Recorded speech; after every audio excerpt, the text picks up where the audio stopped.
Ni hao, halo semuanya, kembali lagi dengan Nubarta. Nonton bareng kita. Makasih ya udah setia menunggu updatean dari Nubarta. Semoga kalian masih akan tetap setia bersama Nubarta sampai akhir ya. Nah, kalau gitu nggak perlu lama lagi. Yuk langsung aja kita siapkan diri dan hati kita ke episode berikutnya. Selamat mendengarkan. Pada saat ini, beberapa sosok terbang cepat dari langit yang kosong. Tatapan tajam mereka yang seperti elang dengan hati-hati menyapu hutan di bawah. Meskipun hutan lebat itu luas, semua yang ada di dalam hutan pegunungan itu terpampang jelas di benak mereka berkat persepsi spiritual mereka yang luar biasa. Hingga suatu saat, ketika tatapan mereka mengintip melalui celah-celah hutan pegunungan dan melihat sebuah gua, senyum dingin serentak muncul dari sudut mulut ketiganya. "Mari kita lihat kemana kau bisa lari sekarang. Kepung mereka. Jangan biarkan satu pun dari mereka meninggalkan tempat ini hidup-hidup." Dua orang di sampingnya langsung mengangguk berat atas perintah lelaki tua itu. Tubuh mereka bergerak dan ketiga sosok itu turun dengan cepat. Masing-masing dari mereka mengambil sudut dan mengepung gua di bawah. Terlepas dari seberapa hebat kemampuan kelompok Shoyan, mustahil bagi mereka untuk melarikan diri dari pengepungan tiga ahli leluhur asal. Mereka juga percaya bahwa dengan tubuh Shoyan yang terluka parah, mustahil baginya untuk menciptakan teratai api kedua seperti yang telah diciptakannya terakhir kali. Namun, pada saat yang sama, ketika ketiga lelaki tua ini turun, suara langkah kaki juga terdengar di dalam gua gunung yang remang-remang. 5 sosok manusia muncul di mata mereka. Orang yang memimpin mereka tidak diragukan lagi adalah Shoyan. Pada saat ini, ia telah meminjam kekuatan obat dari pil obat tingkat 7. Seluruh kondisinya secara alami jauh lebih baik. Bahkan auranya telah meningkat pesat. Pada saat ini, Shoyan telah menjadi kaisar asal bintang 2. Beberapa dari mereka melangkah keluar dari gua secara serempak. Mata mereka yang tajam telah tertuju pada 3 tetua sekte Duai. Ketika mereka bertiga di sisi lain melihat Shoyan yang saat ini dipenuhi dengan energi, otot-otot di wajah mereka tanpa sadar berkedut. Pemandangan yang menakutkan ketika teratai api meledak masih jelas di mata mereka. Sekarang, setelah Shoyan pulih sedemikian rupa, begitu dia menggumpalkan teratai api lainnya, bukankah itu akan... Untungnya, ketika ketiganya melihat tidak ada teratai api di antara tangan Shoyan, emosi tegang di hati mereka sedikit mereda. Seketika, niat dingin melonjak di mata mereka saat mereka melihat kelima orang di depan mereka. "Bocah, mari kita lihat bagaimana kau akan lolos dari tangan kami kali ini." Dengan teriakan pelan, tubuh ketiga orang di depannya tiba-tiba bergetar. Kekuatan dan tekanan yang besar dan dahsyat segera menyapu keluar dari tubuh ketiga orang itu, mengguncang hutan pegunungan di sekitarnya hingga bergetar. Namun, ekspresi kelompok Shoyan tidak berubah saat ini. Shoyan tersenyum dingin, dan dia berkata dengan senyum tipis, "Tetua, silahkan." Tepat saat suaranya terdengar, aura kuat yang tidak kalah dengan 3 orang di depannya langsung melonjak keluar dari dalam gua, menghalangi aura 3 orang di luar. Tatapan ketiga orang itu juga berubah pada saat ini. "Ini leluhur asal. Siapa yang menyelinap? Keluarlah dan bicaralah jika kau memiliki kemampuan." Ekspresi lelaki tua di depannya menjadi suram. Dia tidak pernah menyangka bahwa seorang ahli leluhur asal yang misterius akan tiba-tiba muncul di saat seperti ini. "Hahaha, kau bilang aku menyelinap. Dibandingkan dengan kalian, orang-orang yang sangat menjijikkan, orang tua ini jauh lebih terbuka dan terus terang. Paling tidak, istana awan surgawiku tidak akan mengorbankan orang yang masih hidup. Tidak seperti dirimu, yang bahkan tidak akan melepaskan gadis suci kecilmu sendiri. Setelah bertahun-tahun, kau masih saja memimpikan angan-angan seperti itu." Pada saat itulah, tiba-tiba terdengar tawa keras yang mengandung ejekan dari dalam gua. Tak lama kemudian, seorang lelaki tua mengenakan jubah brokat awan muncul di depan kelompok Shoyan. Wajahnya dipenuhi dengan penghinaan saat dia melihat 3 orang di depannya. "Itu kamu, Luo Hao." Ekspresi ketiga tetua sekte Duai langsung berubah drastis saat melihat orang di hadapan mereka. Luo Hao, wakil kepala istana dari istana awan surgawi. Ia adalah ahli leluhur asal bintang 6. Berkat ke-7 saudaranya, mereka juga dikenal sebagai 7 pahlawan klan Luo di wilayah tengah. Mereka biasanya menjaga wilayah utara dan jarang menunjukkan diri. Luo Hao yang berdiri di hadapan mereka adalah saudara ketiga. Meskipun Luo Hao sendirian, mereka bertiga tahu betul bahwa setiap orang dari 7 pahlawan klan Luo memiliki kecakapan bertarung yang sangat hebat. Ini bukan karena seberapa hebat kultivasi mereka, tetapi karena mereka semua adalah master formasi yang kuat. Pemahaman mereka tentang formasi mungkin yang terbaik di benua ini. Istana Awan Surgawi adalah satu-satunya organisasi kuat di benua ini yang menggunakan formasi sebagai warisan. Dengan kekuatan master formasi mereka, salah satu dari mereka dapat dengan mudah bertarung melawan dua ahli dengan level yang sama. Sekarang, jika dia menggunakan kekuatan penuh, bahkan mereka bertiga mungkin tidak dapat mengalahkan Luo Hao. Saat mereka memikirkan hal ini, ekspresi wajah tua ketiganya menjadi semakin buruk. Siapa yang mengira bahwa mereka akan bertemu dengan orang-orang dari Istana Awan Surgawi pada saat seperti ini? Luo Hao, kau ingin ikut campur dalam urusan sekte duaiku? Raut wajah lelaki tua di depannya tampak muram ketika ia berbicara dengan nada menyeramkan. Hehe, memangnya kenapa kalau aku ikut campur? Orang tua ini tidak merasa kesulitan menghadapi kalian bertiga. Luo Hao berkata dengan tenang. Dia tidak memiliki kesan yang baik terhadap sekelompok orang di depannya ini. Selain itu, Shoyan memiliki hubungan dengan Luo Jin. Dia secara alami akan membantunya. Luo Hao, jangan terlalu sombong. Meskipun 7 pahlawan klan Luo memiliki reputasi di wilayah tengah, Istana Awan Surgawi milikmu hanyalah sekelompok leluhur asal. Jika ketua sekte dari sekte Duai milikku datang sendiri, aku khawatir kau tidak akan sanggup menanggung akibatnya. Luo Hao mendengus dingin saat mendengar ini. Dia menjawab, maksudmu Istana Awan Surgawiku takut padamu. Jadi bagaimana jika ketuamu seorang yang mulia asal? Jika kamu berpikir bahwa Istana Awan Surgawiku mudah diganggu, silahkan datang.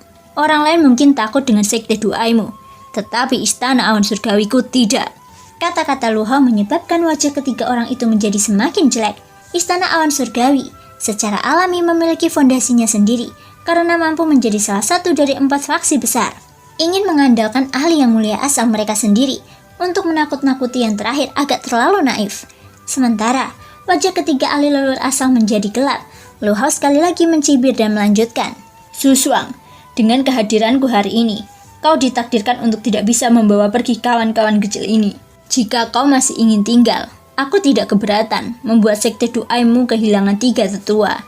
Emosi mereka bertiga langsung terguncang saat kata-kata ini diucapkan. Mereka sudah menerobos masuk ke wilayah Istana Awan Surgawi di tengah malam kemarin. Jika mereka terjebak di sini oleh Luo Hao saat ini, kemungkinan situasinya akan lebih tidak menguntungkan bagi mereka. Jika para ahli lain dari Istana Awan Surgawi dipanggil, Su Shuang mengertakkan giginya dengan getir. Tatapannya yang ganas perlahan menyapu kelompok Shoyan. Akhirnya, tatapannya berhenti pada Luo Hao. Baru saat itulah dia memimpin 2 orang lainnya di sampingnya dan tiba-tiba berbalik sebelum dengan cepat terbang menuju langit selatan.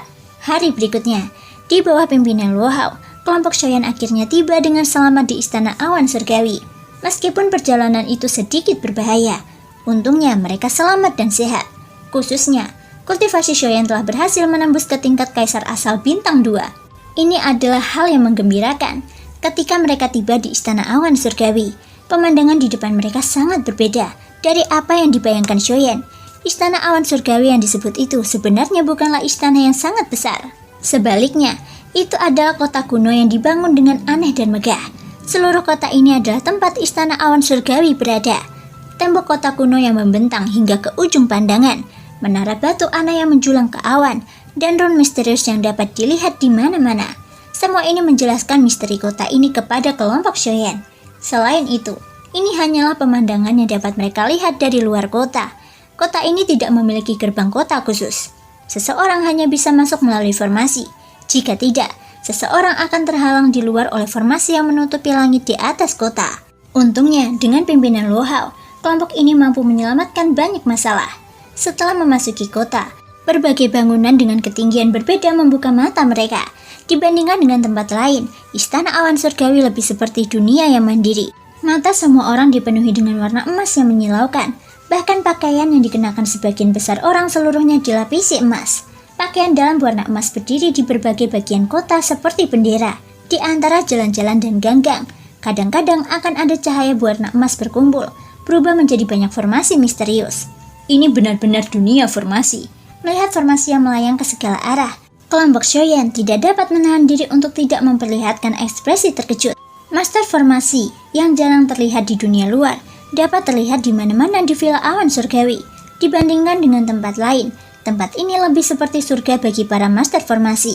Hahaha, Istana Awan Surgawiku dimulai dengan formasi. Formasi telah diwariskan dari generasi ke generasi. Sebagian besar anggota klan juga merupakan ahli formasi. Kami memang memiliki reputasi di wilayah tengah. Sayangnya, kami jauh lebih rendah daripada Menara Pil. Luo Hao terkekeh, tetapi kata-katanya dipenuhi dengan sedikit penyesalan. Keduanya adalah keajaiban yang diciptakan oleh kekuatan spiritual. Tetapi para alkemis mampu menerima rasa hormat dan kekaguman dari seluruh benua. Namun, ketenaran para ahli formasi jauh lebih rendah. Mengenai hal ini, Shoyan hanya bisa menghela nafas tak berdaya. Ketika dia berada di kota Donghuang, Zhang Li juga telah mengungkapkan perasaannya tentang hal ini. Namun, kenyataannya memang seperti ini, dan tidak ada yang bisa dia lakukan. Mereka hanya bisa berharap bahwa di masa depan, jalan formasi juga akan dapat memenangkan tempat di benua yang luas ini. Di bawah pimpinan Luo Hao, kelompok itu tiba di bagian terdalam kota. Memang ada sebuah manor megah di sana. Kemudian, mereka melihat beberapa petinggi istana awan surgawi. Di antara mereka, ada seorang pria parubaya, dua pria tua, dan Luo Hao. Senyum penuh hormat langsung muncul di wajah Shoyan saat ia melihat Luo Hao lagi. Ini adalah pertama kalinya ia berada di wilayah tengah, dan ia akhirnya bertemu dengan wajah yang dikenalnya. Kaisar Asal, bagaimana kau bisa berubah dari pengembalian asal menjadi Kaisar Asal hanya dalam waktu 3 tahun? Keterkejutan tanpa sadar muncul di wajah tua Luo Hao ketika dia merasakan aura pekat dari tubuh Shoyan. Luo Jin telah memberitahunya tentang Shoyan ketika dia kembali ke klan lebih dari 3 tahun yang lalu. Dia sudah merasa sangat terkejut ketika mengetahui bahwa kultivasi Shoyan telah mencapai alam pengembalian asal. Namun, dia tidak pernah menyangka bahwa kultivasi Shoyan telah mencapai tingkat Kaisar Asal. Lelaki tua lainnya dan lelaki setengah baya itu terkejut ketika mendengar kata-kata Luo Hao. Hanya dalam waktu 3 tahun, dia telah berubah dari pengembalian asal menjadi Kaisar Asal. Kecepatan kultivasinya sedikit terlalu mengerikan. Bahkan Luo Hao yang ikut bepergian dengan kelompok Shoyan hari itu juga mengalami perubahan ekspresi serupa saat mendengar kata-kata ini. Shoyan hanya bisa tersenyum canggung. Sebagai tanggapan, dia membungkuk ke arah Luo Hao dan berkata dengan sopan, "Aku hanya cukup beruntung untuk bisa menerobos berkat beberapa pertemuan kebetulan dan metode kultivasi." Baru pada saat itulah, orang-orang yang hadir sedikit tenang. Akan baik-baik saja jika dia mengandalkan pertemuan kebetulan dan metode kultivasi. Tetapi jika dia benar-benar mengandalkan bakatnya untuk mencapai level ini, beralih dari pengembalian asal ke Kaisar Asal, hanya dalam 3 tahun yang singkat terlalu menakutkan. Hehehe, entah itu bakat atau pertemuan yang kebetulan. Karena Shoyan telah menjadi Kaisar Asal, kamu jelas pantas mendapatkannya. Seketika, pria parubaya di antara sedikit di antara mereka melangkah maju dan berbicara kepada Shoyan dengan senyum hangat di wajahnya. Mendengar ini, Shoyan buru-buru membungkuk dan menjawab, "Bolehkah aku bertanya, siapa senior?" Ucap Shoyan. Aku lupa memperkenalkan diriku. Aku Luo Cheng, pemilik istana awan surgawi. Aku juga ayah Luo Jin. Ini Luo Xiong, tetua agung di istana awan surgawi. Seharusnya aku tidak perlu memperkenalkan Luo Hao. Kalian pasti sudah saling kenal dalam perjalanan ke sini. Luo Cheng tersenyum sambil melirik ke sekeliling kelompok itu. Ketika Shoyan mendengar itu, ekspresinya tak dapat menahan diri untuk tidak berubah. Dia jelas telah menebak identitas Luo Cheng sejak lama. Tidak sulit untuk menebak identitas seorang pria parubaya yang dapat berdiri bersama orang-orang ini. Mengenai Luo Xiong, Shoyan telah mempelajari beberapa hal tentang istana awan surgawi dari Luo Hao di sepanjang jalan. Yang disebut 7 pahlawan klan Luo telah meninggalkan kesan yang mendalam padanya. Luo Xiong adalah pemimpin dari 7 pahlawan klan Luo. Pada saat yang sama, dia adalah orang dengan kultivasi terbesar. Shoyan tidak pernah menyangka bahwa pemimpin 7 pahlawan klan Luo benar-benar akan muncul di hadapannya. Sungguh sedikit mengejutkan. Dikatakan bahwa setiap orang dari 7 pahlawan klan Luo telah mencapai level leluhur asal. Selain itu, hanya ada perbedaan 1 bintang di antara mereka masing-masing. Pemimpinnya adalah Luo Xiong, adalah leluhur asal bintang 8. Luo Hao adalah leluhur asal bintang 6 dan berada di peringkat ketiga. Luo Hao berada di peringkat kelima dan merupakan leluhur asal bintang 4. Orang-orang ini adalah kartu truf terkuat dari istana awan surgawi.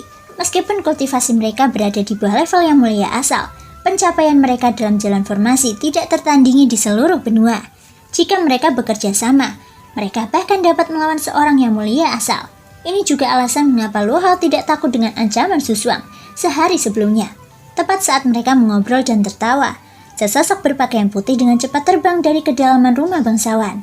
Sosoknya dengan cepat terbang di atas gedung-gedung. Meskipun agak kasar, dia tiba di depan sekelompok orang ini dalam sekejap mata. Siapa lagi yang mungkin kalau bukan Luo Jin? Istana awan surgawi, pemimpin istana Luo Cheng, tetua pertama Luo Xiong, tetua ketiga Luo Hao, dan tetua kelima Luo Ao, semuanya hadir di aula diskusi. Xiaoyan dan yang lainnya dipimpin oleh Luo Jin untuk mengatur akomodasi mereka. Di aula, Luo Hao dengan kasar menjelaskan semua yang telah terjadi sebelum dan sesudah mereka bertemu Xiaoyan dan yang lainnya. Ekspresi semua orang yang hadir tidak berubah ketika mendengar ini. Tubuh racun yang menyedihkan, gadis suci legendaris dari sekte Duai. Bukankah dia sudah lama menghilang tanpa jejak? Mengapa dia ada di samping Xiaoyan? Luo Cheng mengerutkan kening. Dia jelas merasakan keseriusan masalah ini. Sekarang bukan saatnya untuk menyelidiki hal ini. Yang harus kita pikirkan adalah, apakah orang-orang ini harus pergi atau tetap tinggal? Pentingnya tubuh racun menyedihkan bagi sekte Duai sudah jelas. Master sekte mereka, Wudu, ingin menggunakan tubuh racun menyedihkan untuk menemukan warisan tersembunyi dari master sekte pertama. Selama bertahun-tahun, mereka telah mengirimkan banyak tenaga dan sumber daya untuk menemukan tubuh racun menyedihkan. Karena orang-orang ini sekarang berada di istana awan surgawi kita. Tidak akan lama lagi, Wudu akan datang sendiri untuk meminta mereka. Begitu dia muncul, masalah ini akan semakin sulit diselesaikan. Luo Xiong yang telah lama terdiam tiba-tiba membuka mulutnya. Kata-kata yang keluar dari mulutnya menyebabkan ekspresi semua orang yang hadir berubah. Wudu, master sekte dari sekte Duai, adalah seorang ahli di tingkat yang mulia asal. Bahkan di seluruh benua, dia adalah ahli teratas. Meskipun istana awan surgawi tidak takut pada yang mulia asal, mereka tidak ingin benar-benar bertarung dengannya. Kekuatan seorang ahli yang mulia asal sudah cukup untuk membuat seluruh istana awan surgawi menganggapnya serius. Meskipun 7 pahlawan klan Luo bahkan dapat bertarung melawan seorang ahli yang mulia asal, jika mereka bergabung, apa yang harus mereka lakukan jika pihak lain menggunakan kekuatan seluruh sekte? Kalau begitu, haruskah kita meminta mereka pergi? Luo Cheng mengernyitkan alisnya. Setelah bertemu mereka sebelumnya, dia bisa tahu bahwa kelompok Xiaoyan luar biasa. Selain bakat pelatihan Xiaoyan, api surgawi yang dimilikinya dan 2 tubuh racun yang menyedihkan, pemuda bernama Beiwa itu juga membuatnya merasa bahwa dia sangat misterius. Bahkan dengan penglihatannya, dia tidak dapat melihat apapun tentang konstitusinya. Jika seseorang berbicara tentang seseorang yang dapat dianggap biasa, kemungkinan besar hanya gadis kecil bernama Li Bingrui yang akan dianggap biasa. Namun, jika seseorang membahas bakat pelatihannya, kemungkinan besar dia tidak akan kalah dengan beberapa monster di wilayah tengah. Luo Cheng dan Luo Hao tentu saja dapat mengatakan bahwa kelompok ini memiliki potensi besar. Jika mereka dapat membentuk hubungan yang baik dengan mereka, itu pasti akan bermanfaat bagi istana awan surgawi begitu mereka menjadi iblis tua. Namun, masalah yang mereka hadapi sekarang adalah bahwa sekte Duai pasti tidak akan membiarkan kelompok Xiaoyan hidup dengan damai. Dari sikap Xiaoyan, jelas mustahil baginya untuk menyerahkan tubuh racun yang menyedihkan. Kedua belah pihak telah menjadi musuh bebuyutan. Jika mereka bersikeras membantu kelompok Xiaoyan, itu akan setara dengan secara terbuka menyatakan perang terhadap sekte Duai. Sulit untuk menimbang pro dan kontra yang terlibat. Pemimpin klan, tetua pertama, kupikir ini tidak pantas. Sementara mereka ragu-ragu, Luo Ao akhirnya membuka mulutnya. Saat dia berbicara, tatapan semua orang tertuju padanya. Tatapan Luo Ao perlahan menyapu orang-orang di depannya sebelum dia melanjutkan. Jangan khawatir, aku tidak akan membiarkanmu pergi. Panatua pertama, kita semua telah menyaksikan bakat dan kekuatan Xiaoyan. Selain itu, dia juga memiliki api surgawi di sisinya. Prestasinya di masa depan jelas bukan sesuatu yang dapat dibandingkan dengan sekte Duai. Jangan bilang kita akan menghancurkan seorang jenius yang mungkin akan menjadi bantuan besar bagi istana awan surgawi kita demi sekte Duai yang tidak bersahabat dengan kita. Begitu kata-kata ini diucapkan, beberapa orang yang hadir tidak dapat menahan diri untuk tidak berhenti. Luo Cheng membuka mulutnya sedikit tetapi tidak mengatakan apa-apa. Luo Xiong terdiam saat dia terus merenung dalam hatinya.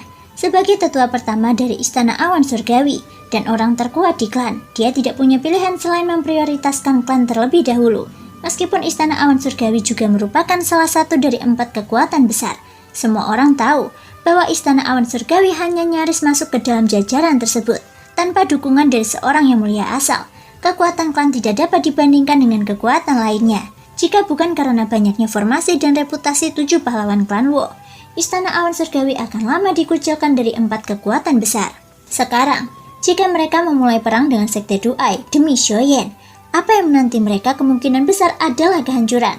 Namun, perkataan Luo Ao bukan tanpa alasan.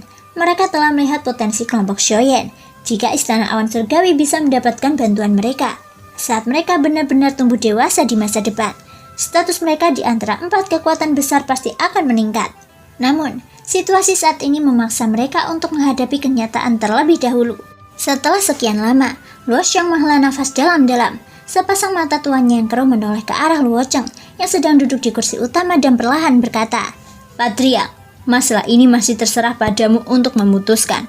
Bagaimanapun, kau adalah patriark dan juga penguasa istana. Semuanya masih harus mendengarkanmu." Melihat masalah itu sekali lagi dilemparkan kepadanya, suasana hati Luo Cheng tidak bisa tidak menjadi sedikit serius. Dia juga bisa memahami kekhawatiran Luo Xiang. Namun, kata-kata Luo Ao tidak salah. Sekarang, dia harus memilih salah satu dari keduanya, dan jawaban ini mungkin melibatkan seluruh istana awan surgawi miliknya. Tetua kelima, maafkan aku. Aku juga tahu bahwa sahabat kecil Xiaoyan memiliki masa depan yang menjanjikan. Namun, istana awan surgawi tidak dapat lagi menerima pukulan telak. Sebelum suara Luo Cheng menghilang, Luo Ao sudah berdiri dan tersenyum pada Luo Cheng. Patriark, kau tidak perlu menyalahkan dirimu sendiri. Orang tua ini mengerti maksudmu. Namun, mereka adalah tamu dari jauh. Biarkan mereka tinggal selama 2 hari lagi. Begitu waktunya habis, orang tua ini tentu akan menjelaskan masalah ini kepada mereka. Setelah berbicara, dia perlahan berjalan keluar dari aula. Di belakangnya, Luo Cheng dan 2 orang lainnya menatap punggung Luo Ao yang agak kecewa. Untuk sesaat, hati mereka tidak bisa menahan perasaan sedikit berat. Mereka tahu bahwa Luo Ao benar-benar menghargai Xiaoyan. Meskipun mereka juga terkejut dengan bakat Xiaoyan, kenyataannya memang seperti itu. Bahkan jika Luo Cheng setuju untuk mengabaikan seluruh klan demi anggota generasi muda dengan masa depan yang tidak diketahui, kemungkinan besar anggota klan lainnya tidak akan mau melakukannya. Namun, tepat setelah langkah kaki Luo Ao tiba di pintu masuk aula, tepat saat dia hendak membuka pintu dan berjalan keluar, pintu tiba-tiba dibuka oleh sepasang tangan dari luar. Segera, seorang lelaki tua bergegas masuk dari luar. Saat dia masuk, tatapannya dengan cepat menyapu Luo Ao dan menghentikannya. Setelah itu, dia melihat ke arah beberapa orang di kedalaman aula. Dengan ekspresi serius, dia berkata dengan mendesak, "Tuan Manor, tetua pertama, sesuatu telah terjadi." Terima kasih semua karena sudah mendengarkan dari awal sampai akhir. Sampai jumpa di episode berikutnya.